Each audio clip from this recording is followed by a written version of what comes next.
요한계시록 바로 앞에 있습니다. 유다서는 유다서 1장 5절에서 16절까지 교독합니다. 오늘은 2월 26일 토요일 아침입니다. 2월 26일자 본문 유다서 1장 5절에서 16절까지 말씀 교독합니다. 너희가 본래 모든 사실을 알고 있으나 내가 너희로 다시 생각나게 하고자 하노라.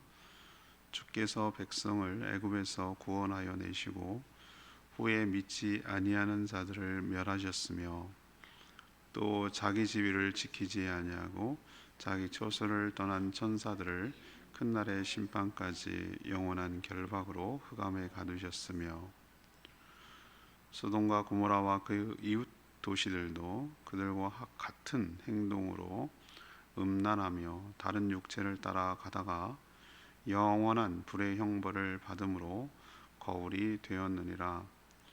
그런데 꿈꾸는 이 사람들도 그와 같이 육체를 더럽히며 권위를 업신여기며 영광을 비방하는도다.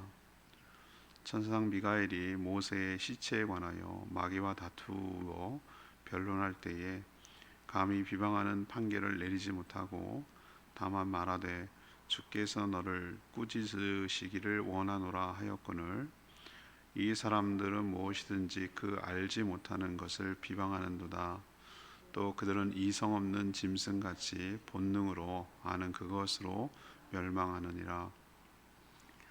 화 있을진저 이 사람들이여 가인의 길에 행하였으며 싹을 위하여 발람의 어그러진 길로 몰려갔으며 고라의 폐역을 따라 멸망을 받았도다. 그들은 기탄 없이 너희와 함께 먹으니 너희의 애찬의 암초요 자기 몸만 기르는 목자요 바람에 불려가는 물 없는 구름이요 죽고 또 죽어 뿌리까지 뽑힌 열매 없는 가을나무요 자기 수치의 거품을 뿜는 바다의 거친 물결이요 영원히 예비된 캄캄한 흑암으로 돌아갈 유리하는 별들이라. 아담 7대 손 에녹이 이 사람들에 대하여도 예언하여 이르되 보라 주께서 그 수만의 거룩한 자와 함께 임하셨나니 이는 뭇사람을 심판하사 모든 경건하지 않은 자가 경건하지 않게 행한 모든 경건하지 않는 일과 또 경건하지 않은 죄인들이 주를 거슬러 한 모든 완악한 말로 말미암아 그들을 정죄하려 하심이라 하였느니라. 이 사람들은 원망하는 자며 불만을 토하는 자며 그 정욕대로 행하는 자라. 그 입으로 자랑하는 말을 하며 이익을 위하여 아첨하느니라. 아멘. 어제 이어서 오늘 월요일까지 3일 동안 2월 마지막 마무리는 유다서. 우리가 신약에서 잘 다루지 않고 잘 모르는 부분일 수 있는데 유다서를 지금 묵상합니다. 유다서는 한마디로 그 당시 활동하던 이단 사이비, 우리로 치면 그것들에 대한 경계, 그들의 특징, 그들의 분별 이런 것에 대해서 소상하게 성도들을 설득하며 알려주는 그런 서신서라고 할 수 있겠습니다. 어제 이어서 하나님은 출애굽은 했지만 불신하는 자들, 그리고 자리를 떠난 천사들, 소돔 고모라 사람들, 음행한 소돔 고모라 사람들 심판하셨다고 알고 있는 내용을 다시 한번 상기합니다. 이들은 이성 없는 짐승처럼 본능으로 살아온 사람들입니다. 가인과 발람과 고라의 길을 걸어간 사람들이죠. 이들은 육신의 탐욕으로 살다 허망하게 끝이 난다고 말하고 있습니다. 에녹은 우리는 사용하지 않지만 성경 외의 외경이라고 정경으로 채택하지 못한 글이 있습니다. 우리도 나니아 연대기 같은 좋은 기독교 소설을 설교에도 인용하고 하긴 하는데 이 외경을 인용했어요. 유다가. 그래서 경건하지 않은 자들을 하나님께서 반드시 심판할 거라고 예언했다 이렇게 언급합니다. 이 말은 교회를 어지럽힌 수많은 이단 사이비들도 그렇게 하나님께서 반드시 심판하실 거라는 것을 이야기하고 있는 것이죠. 오늘 질문은 유다는 이단을 어떻게 설명합니까? 이것이 오늘 질문입니다. 먼저 5절에서 10절까지 말씀입니다. 하나님께 심판을 받았던 선례가 있음을 우리에게 가르쳐 줍니다. 유다서에서 이단이라는 표현은 한 번도 쓰지 않습니다. 그런데 전체적인 내용과 맥락으로 보면 그것이 근접한 말이기 때문에 제가 그렇게 쓰는 건데, 아무튼 하나님과 교회와 예수 그리스도를 부인하고 대적하는, 어제 묵상했습니다만, 그들의 세력들이 그 1세기 예수님이 부활 승천하신 다음에도 있었던 것으로 보입니다. 그러니까 이런 편지를 갑자기 쓸 수밖에 없었던 것인데, 그 같은 궤를 하고 맥락이 과거에도 있었다는 것이에요. 심판의 사례가 선례가 있다는 것이죠. 하나님께서 대적한 그 자들 심판을 내린 선례가 있고, 그것도 이단들, 이런 사이비들도 그럴 것임을 지금 설명하려고 사례를 끄집어내고 있습니다. 먼저 출애굽을 얘기해요. 출애굽이라 하면은 모르는 이스라엘 백성들, 또 모르는 성도들이 없을 테니까 그 얘기를 꺼내는 것이죠. 출애굽은 했지만 모두 가나안에 간 것은 아니며 라고 그랬어요.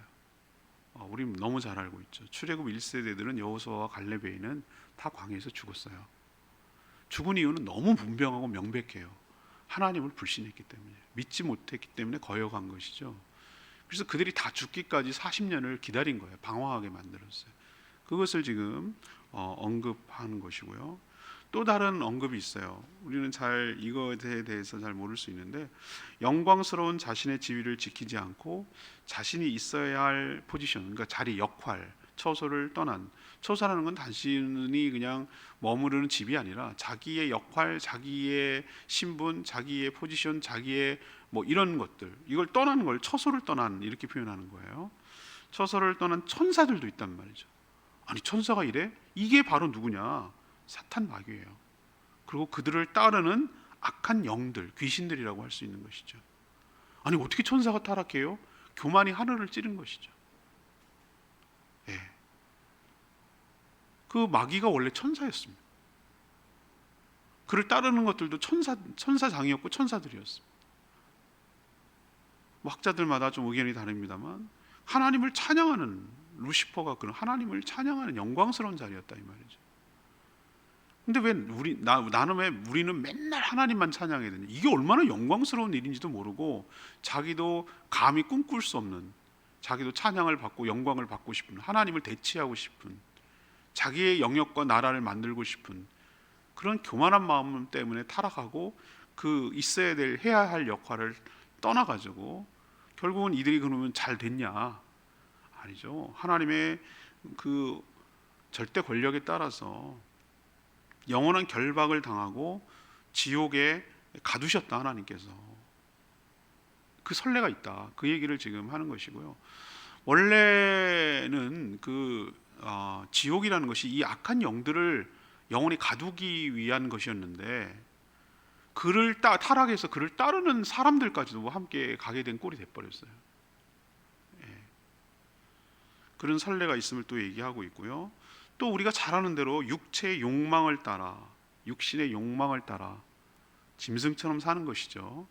아무것도 남지 않고 육신의 쾌락과 즐거움을 위해서 살아갔던, 그래서 심판을 받았던 소돔 고모라와 그 주변의 도시들 이야기도 이야기하고 있어요. 그럼 이들의 특징이 뭐냐? 8절에 나오는 거예요. 이제 사례는 알겠어요. 이렇게 심판을 받았다는 건 알겠는데, 이 8절에 그런 표현을 쓰고 있죠. 꿈꾸는 자들이라는 표현을 쓰고 있어요. 여러분 보이십니까? 꿈꾸는 자들. 꿈꾸는 이 사람들도 여러분들이 요 명칭을 잘 해석할 필요가 있는데, 꿈꾸는 것도 요셉도 꿈을 꿨어요.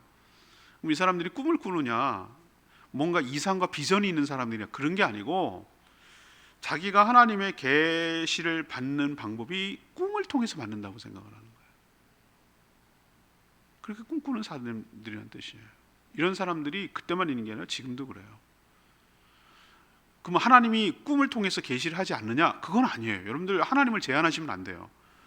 때로는 하나님께서 꿈과 이상을 통해서 우리에게 분명히 보여주실 때도 있어요. 그러나 저는 더 어떤 비중이라고 그럴까? 더 확실하고 분명한 것은 2중 3중으로 정말 맞는지 돌다리도 두들겨가면서 체킹하고 또 크로스 체킹하고 교차 검증하고 해야 되는 게, 말씀이 최종 권위가 둬야 될 줄로 압니다.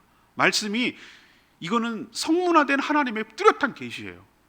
그렇기 때문에 이것을 통해서 설령 꿈을 꿨다 하더라도 그것을 통해서 확인해야 되는 거예요. 그런데 이들은 그런 게 아니에요. 자기가 봤다는 거예요. 자기가 꿈을 통해서 봤다는 거예요.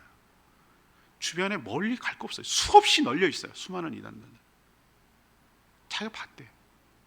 그게 바로 꿈꾸는 이 사람들도 라고 말하는 그 특징을 얘기하는 거예요. 또 하나의 특징은 뭐죠? 꿈을 꿨는데 육체를 더럽히며 그랬어요. 육체를 더럽히며. JMS 같은 그 정명석 그 사람 이단 아류거든요. 수많은 여인들을 그렇게 해가지고 감옥에 가서 있다가 또 나왔잖아요. 육체를 더럽히며 권위를 업신여기며. 권위를 뭐냐면 이렇게 생각하셔야 돼요. 권위가 모두 다 잘못된 거냐? 그것도 아니고요. 잘못된 권위적인 것이 문제일 수도 있지만 권위 함부로 하지 말아야 될 것이 있어요. 예수 그리스도, 거룩한 교회, 공교회, 이런 것을 함부로 말하면 안 돼요. 그런데도 그냥 아무것도 아니고 그렇게 하는 것이 오히려 그 굉장히 지적이고 더 우월하고 그렇게 생각하는 것처럼 모든 있는 권위들을 다 무시하는 거예요. 나라의 권위, 국가의 그 공권력이라든가 이런 것도 다 무시하고 다 모든 권위는 다 무시하는 거예요. 왜 그럴까요? 질서를 다 망가뜨리고 무법천지를 만들고 그러는 가운데 자신들의 활동할 영역이 훨씬 더 넓어지기 때문에 질서가 있고 권위가 있으면 안 되거든. 자기들은 다 까부셔야 되거든. 깨부셔야 돼요. 모든 권위라고 생긴 거는 생겨먹은 권위라고 보여지거든. 다 깨부셔야 돼요. 그들은 너도 나도 그딴 거 없어. 너나 나나 다 똑같아. 그런 게 어딨어. 이렇게 나가야 자기들이 활동하기가 훨씬 좋거든요. 이게 이단들의 특징이라고요. 여러분들 명심하셔야 돼요. 제가 하는 말이 아니고 저는 말씀에 근거해서 하나씩 하나씩 얘기를 해주는 거거든요. 이 얘기를 왜 하는지 여러분들이 우리가 명심하고 잘 들어야 돼요. 또 하나는 뭐냐? 영광을 비방하는 거예요. 비방한다고. 권위를 업신여기고 영광을 받아야 될 분을 비방하는 거예요. 그리고 자기는 꿈을 통해서 계시를 받았다는 거예요. 이게 바로 이단 사이비들의 강력한 특징이에요. 자, 그러면서 하는 얘기가 이 유다가 좀 다른 성경과 좀 독특하게 많이 여러 가지를 인용을 해요. 외경 같은 걸 많이 인용하는데, 자, 천사장 미가엘이 모세의 시체가 어딘지 몰라요. 지금도 발견되지 않아요. 희한하죠? 분명히 요단강을 가나안 땅을 못 들어갔어요. 그리고 하나님 데려갔는데 이게 어디 있는지를 몰라요. 있으면은 왜 그럴까? 우상화할까 봐. 그렇잖아요. 영웅이 우상화될, 거기 하나님보다 더 우상화 시킬까 봐 그 얘기예요. 그런데도 하늘에서도 그거 갖고 싸웠나 봐요. 그러니까 우리가 알겠죠. 그죠? 그걸로 보고 하는데 천사장 미가엘이 굉장히 높은 그 천사장께서 급에서 굉장히 높은 겁니다. 근데 마귀랑 지금 싸우고 있어요. 마귀랑 지금 대정하는데 분명히 마귀를 꾸짖고 정죄하고 이래야 되잖아요. 그죠?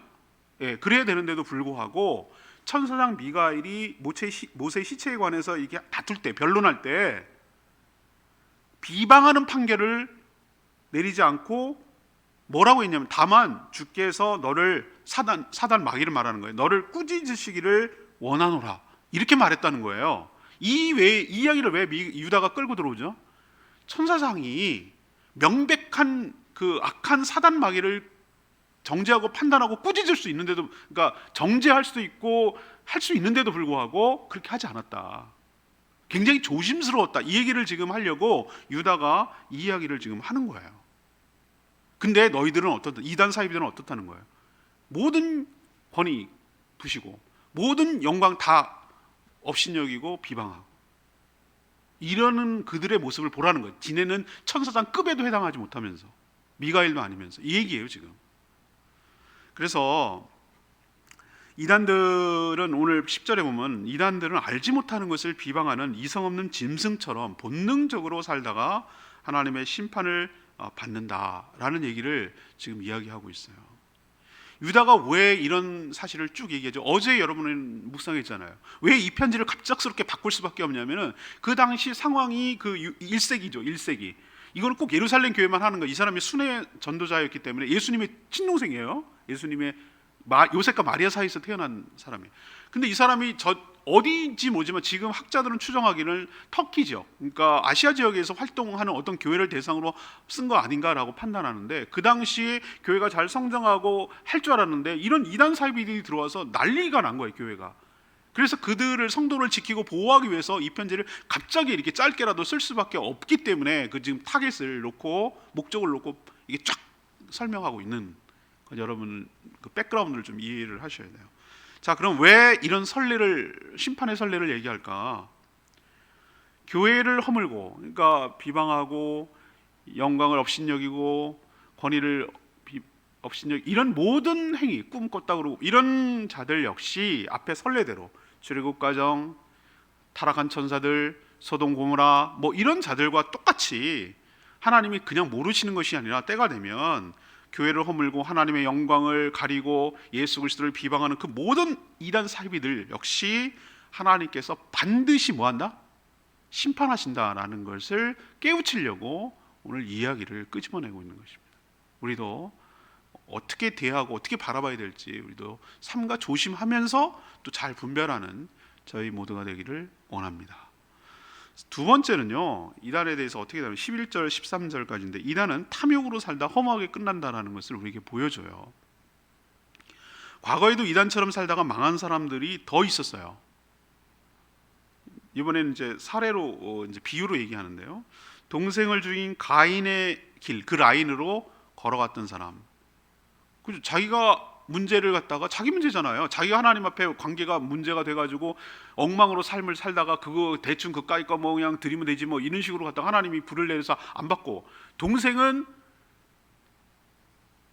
제사를 불러 받고, 그러니까 시샘하는 거 자기 문제예요. 그런데 어디다가 타겟을 하는 거죠? 애꿎은 하나님께 대들 수는 없으니까 애꿎은 제사를 받은 아벨을 미워하고 비교하고 시기하고 질투하고 결국 죽이잖아요. 그렇죠? 그런 길을 걸어가는 사람들을 가인의 길을 걷는 사람들이라고 오늘 표현하는 거예요. 이들이 그렇다는 거고요. 싹쓸 위에 거짓으로 예언한 발람 같은 사람들, 여러분 아시죠? 이스라엘이 쭉 올라오니까 겁이 나니까 발락이 발람 불러다가 돈 좀, 복채 좀 든든하게 줄 테니까 저 이스라엘 백성들 저주해. 근데 저주하려고 하니까 또 입이 막혀갖고 안 나와, 축복만 나와. 그걸 몇 차례 하잖아요, 그죠? 나중에 결국 죽습니다, 그 사람은. 이건 뭘 말하는 겁니까? 복채를 위해서 하나님의 예언을 활용하려고 했던, 그걸 의뢰했던 사람도 마찬가지, 그렇게 응했던 사람도 마찬가지. 이 라인을 따라 걸어가는 사람들, 이 사람들은 진리와 상관없는 사람들이에요. 그냥 자기는 먹고 살기 위해서 하나님도 이용하고 교회도 이용하고 뭐도 이용하는 사람이, 이게 발람의 길로 걸어가는 사람들. 세 번째는 하나님이 세운 지도자인 모세의 권위에 도전해서, 왜 우리만 힘들고 어려운 거래? 우리도 왜 우리만 예언해? 왜 너만 지도자야? 이렇게 광야에서 도전했다가 어그러진 길, 폐역계의 길로 갔던 고라의 길, 고라당도 쩍 갈라져가지고 죽었잖아요. 이 세 가지 사례를 얘기하는 거예요, 지금 유다가. 가인, 발람, 고라 들 라인으로 걸어가는 자들이 이단 사이비들의 라인이라 이 말이에요. 그 길을 따라가는 사람들이란 뜻이에요. 유다는 오늘 비유적으로 6가지 비유를 해서 그들의 실체에 대해서 지금 설명하고 있어요. 그것이 12절에 나오는데요. 기탄없이라는 얘기는 기탄없이 말해보라오 뭐 이렇게 북한에서 많이 쓰는데, 아무 생각이 없이 예의 범죄 뭐 이런 거 하나도 없이 그냥 마구잡이로 함께 먹는 애찬의 암초 같은, 암초는 걸려 넘어지는 거, 배가 암초만 나면 제일 무서워하는 게 배가 암초입니다. 부딪혀서 이게 넘어지거든, 빵꾸 나거든요. 암초를 제일 무서워해요. 암초를 전 배는 잘 모릅니다만 암초만은 나타내는 지도가 있어요. 그걸 피해 가야 되기 때문에. 우리 이어도 같은 것도 암초예요. 바다 밑에 요만큼 한 5m, 6m, 4m 정도가 밑에 안 보이지만 그 밑에 있는 거예요.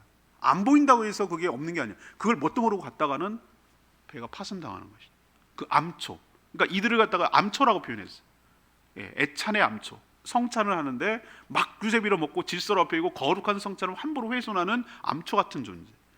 또 하나, 자기 몸만 기르는 목자, 양떼를 돌봐야 되는데 그러지 않은 목자. 물 없는 구름, 구름이 물을 내려야 의미가 있는 건데 그냥 구름. 그 다음에 뿌리까지 뽑힌 열매 없는 가을 나무. 희망이 없다는 얘기죠. 바다의 거친 물결, 허망하게 뭐 있는 것 같으나 거품만 내는 뭐 이런 거죠. 그 다음에 그 해성처럼 떠돌다가 유리 방황하고 없어져 사라져 버릴 그런 유리하는 별들, 이거 6가지 특징을 이렇게 비유로 얘기를 하고 있어요. 자, 이들의 특징은 탐욕스럽게 살며 또 다른 사람에게 피해를 주다가 결국은 허무하게 끝난다는 것이 이들의 특징이에요.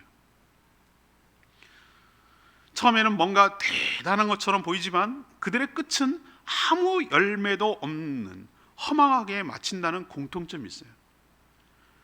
우리도 수없는 많은 수많은 이단 사이비들, 교회사를 쭉 공부하고 연구하고 하다 보면은 수많은 이단 사이비들이 왔다 갔습니다. 우리나라 개신교가 들어온 지도 얼마나 수많은 이단 사이비들이 많이 극성을 피는지 몰라요. 극성을 피. 한 번도 없어진 적이 없어요. 아주 세력을 엄청 키웠던 대표적인 세력이 뭡니까? 우리 옛날에 한 20년 전만 해도 통일교, 지금도 여전히 기업 가지고, 근데 이게 종교라고 말해야 되는 건지 기업인지 지금 헷갈릴 정도로 완전히 타락해 먹어요. 자기 내분이 일어나가지고 지네끼리 막 싸우고 난리가 났어요. 통일교 처음에 엄청 대단했습니다. 뭐 엄청 조심하라고 그랬잖아요. 지금은 천부교라고 이름이 있어요. 박태선 장로, 그 사람이 옛날에 그 뭡니까? 그 요즘 이름도 잊어버렸어요. 무슨 신앙촌 같은 거 만들어 갖고 뭐 양말도 팔고 뭐 이거 엄청 했습니다. 대단했습니다.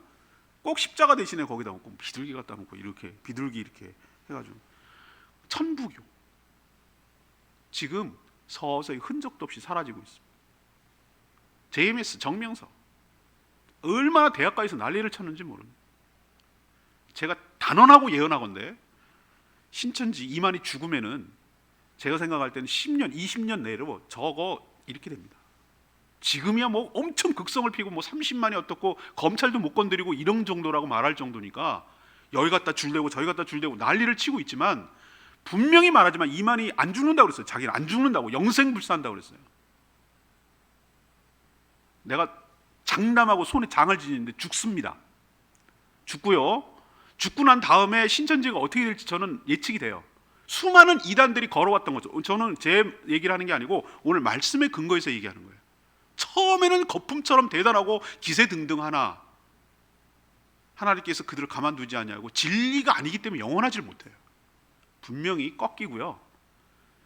땅을 치며 30년 거기에 자기 재산 다 넣어 청춘 다 바쳐 그랬던 사람 죽을 만큼 후회하면서 인생을 마칠 거예요. 거기에 지금 있던 사람들 눈 떠보니 죽고 나니 이게 뭐야, 이게 내가 뭐에 걸린 거지? 라고 생각할 만큼 정말로 후회를 하며 인생을 마칠 거예요. 불쌍한 사람들.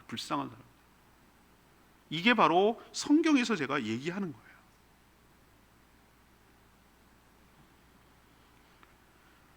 이런 무리들은 예수 그리스도의 재림 때까지 계속 반복될 겁니다. 여러분도 이것을 잘 분별해야 되고요. 이게 이상하게 여기지 말아야 되고요. 대단한데? 정치적으로도 위협을 느낄 정도예요.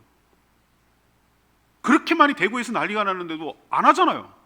압수수색 안 하잖아요. 이 정도예요. 이 정도. 자기들 얼마나 기세등등합니까? 그러나 여러분들 분명히 말하지만, 오늘 말씀에 근거해서 말하지만, 그들은 끝은 허망하게 끝나고 비참하게 하나님의 심판을 받아 마칠 것이라는 거 여러분 명심하시고 그걸 지켜보시란 말이에요.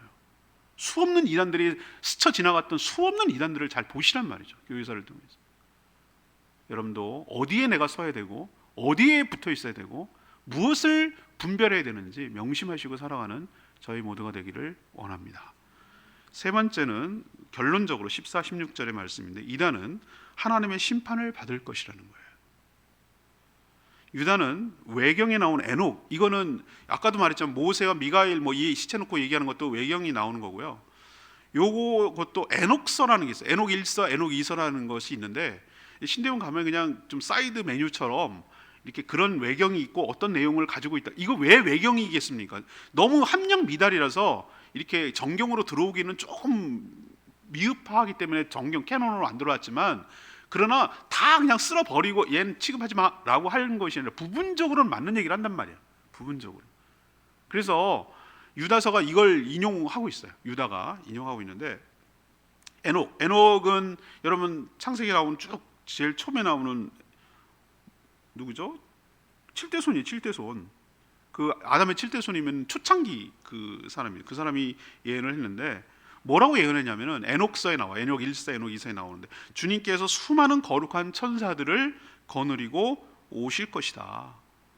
오셔서 뭐하냐? 구경하러 오냐? 그게 아니라 심판하신다는 거예요.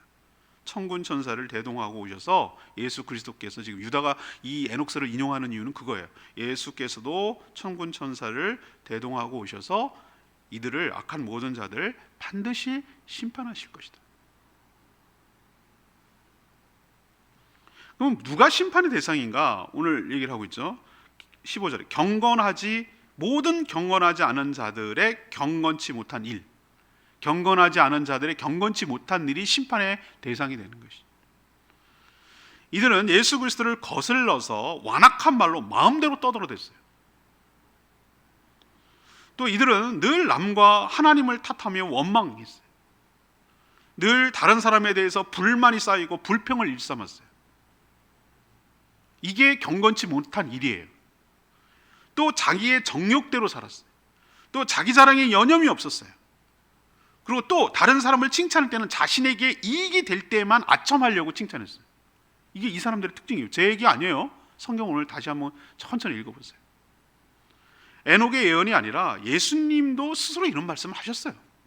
에녹 걸 끌어들일 이유도 없어요. 예수님이 친히 이런 비슷한 유에 했어요. 그러니 우리가 함부로 살거나 악에 동조하지 말아야 될 것은, 그 이유는 하나님께서 예수 그리스도를 통해서 공의롭게 모든 그 경건하지 않은 자가 행했던 모든 경건하지 못한 일에 대해서 심판했다는 걸 명심하고, 다 드러나고 심판하는 걸 명심하고 삼가 조심하며 살아가야 될 줄로 믿습니다. 그 특징 얘기했죠. 완악한 말, 그 다음에 원망, 불평, 정욕대로 자랑하는 말을 일삼는 사람들을 정말 우리도 삼가 조심하며 살아가야 될 줄로 압니다. 아까 제가 언급을 했지만 이 8절 말씀 우리가 다시 한번 좀 기억할 필요가 있는데요. 레마의 말씀이, 그러한데 꿈꾸는 이 사람들도 그와 같이 육체를 더럽히며 권위를 업신여기며 영광을 비방하는도다. 이단들이 주로 자신의 주장을 펴는 근거가 뭐라고 그랬습니까? 제가 말씀 갖고 하면은 자기가 불리하니까 말씀도 부분적으로 이용합니다. 왜 신천지가 개정판이 아니라 왜 개혁 한글판만 고집하는 이유가 뭡니까? 왜 그들 신도들에게 왜 인터넷을 검색하지 말라고 합니까? 자신이 없으니까, 들통날까 봐. 자기에게 유리한 것만 성경을 짜집기 해가지고 만든 거예요. 자기들 사진이 있다는 거 제가 말씀드렸죠. 제가 이단 대책위원회 가가지고 보니까 제가 말씀 몇 번 드렸잖아요. C 말이에요. 씨앗. C 이퀄 말씀이다. 이렇게 자기네들은 아예 정의해내서 지네 신천지 사전이야. 제가 말씀드렸잖아요. 누룩은 그 문맥과 상황에 따라 완전히 180도 다른 맥락으로 나와요. 누룩 그러면 항상 부정적인 의미만 있는 게 아니라고 말씀드렸잖아요. 누룩은 부패하고 상하게 한다는 측면에서는 부정적이에요. 그러나 부풀게 하고 크게 하고 하나님 나라 확장할 때 누룩이 서말처럼 들어가서 크게 부푼다고 그랬어요. 이런 건 긍정적인 의미란 말이에요. 그렇기 때문에 그 상황과 맥락과 전체적인 의도를 가지고 이것의 어떤 의미를 찾아가면서 해야 되는 것인데, 이단들은 그러지 않아요. 자기의 유리한 쪽으로 갖다 붙여요. 이렇게 해가지고 자기의 주장을 설득력 있게 해요. 항상 그들이 주장하는 거 보면 자기가 레파토리가 있어요. 다 외워. 여호와 증인도 마찬가지, 그들도 마찬가지. 어디 요만큼, 어디 요만큼, 어디 요만큼 이렇게 짜깁기 가지고 만들고 갖고 와요. 그 구절이 있는 앞뒤 맥락 속에서 이 구절이 무엇을 의미하는 건지는 얘기 안 해요. 그들은 항상 여기서 요만큼, 여기서 자기 유리한 쪽으로. 여러분이 정신 똑바로 차리셔야 돼요. 안 그러면은 넘어가요. 오늘 근거가 뭐라고 그랬어요? 말씀이 아니라 뭐라고요? 꿈이라고 그래요. 꿈. 꿈을 통해 이상과 환상을 보며 계시를 받았다고 주장합니다. 하지만 그들을 삶을 보란 말이에요. 삶을 보면 육신을 더럽히고 육신의 쾌락을 위해서 하는 사람이에요. 육신의 쾌락을 위해서. 이만희 하는 거 보세요. 유부녀를 갖다 자기 아내로 취했잖아요. 그것도 또 서로 또 사이가 달라져도 갈라지고, 그 90 노인이.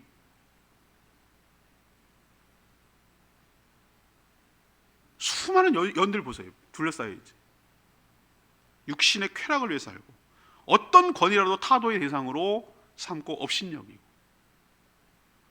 그래서 그 권위보다 위에 있음을 은근히 드러내고 영광스러운 존재를 함부로 비방하고 말이 아니라 삶으로 우리는 분별해야 될 줄로 믿습니다. 우리도 정신 똑바로 차리고 이들의 특징을 정확하게 분별해서 이런 데에 동조하거나 넘어가는 일이 없도록 삼가 주님 오시는 그날까지, 부르시는 그날까지 삼가 조심하며 또 조심하며 살아가는 저희 모두가 되기를 소망합니다.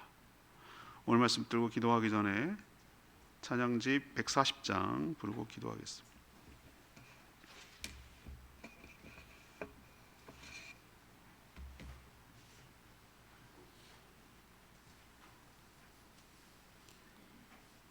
찬양집 140장 예수의 이름으로 일어서리라.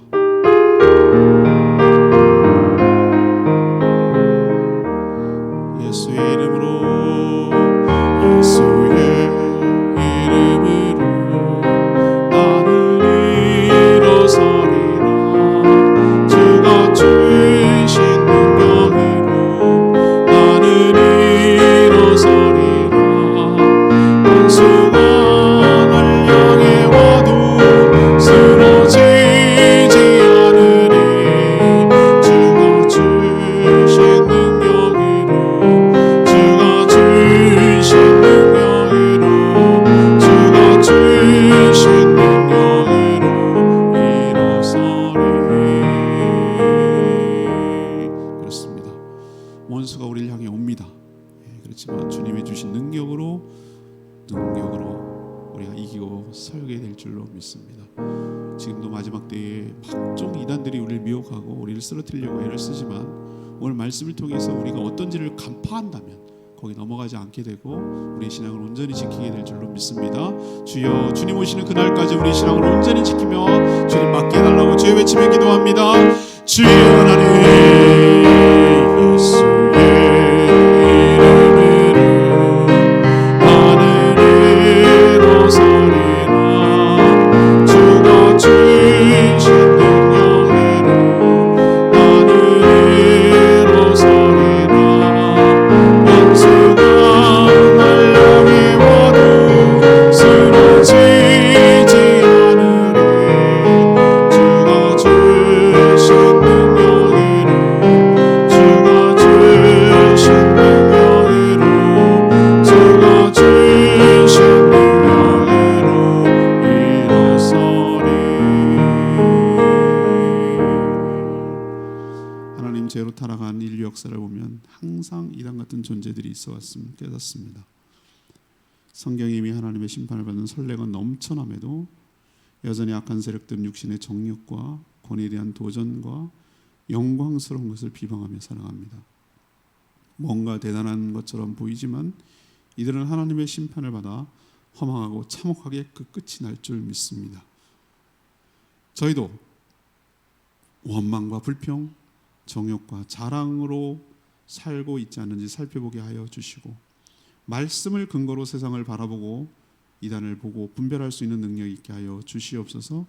주님의 재림과 심판을 대비하며 경건하게 살아가는 저희 모두가 되게 하여 주시옵소서. 오늘도 간구하는 기도 주님께서 응답하여 주시고, 또 주일을 준비하는 모든 손길을 하나님께서 복되게 하시며, 내일 거룩한 주일 사랑하는 모든 성도들이 한자리에 모여 하나님을 경배하며 찬양하며 자기 자리 지키고 접소를 이탈하지 않도록 역할과 해야 할 일을 마땅히 감당하며 영광을 돌리는 복된 인생 살아가도록 축복하여 주시옵소서. 주님께 모든 것 맡기며 예수 그리스도의 이름으로 축복하며 기도합니다. 아멘. 오늘 하루도 주님 은혜 가운데 살길 축복합니다. 충분히 기도하고 하루 시작하겠습니다.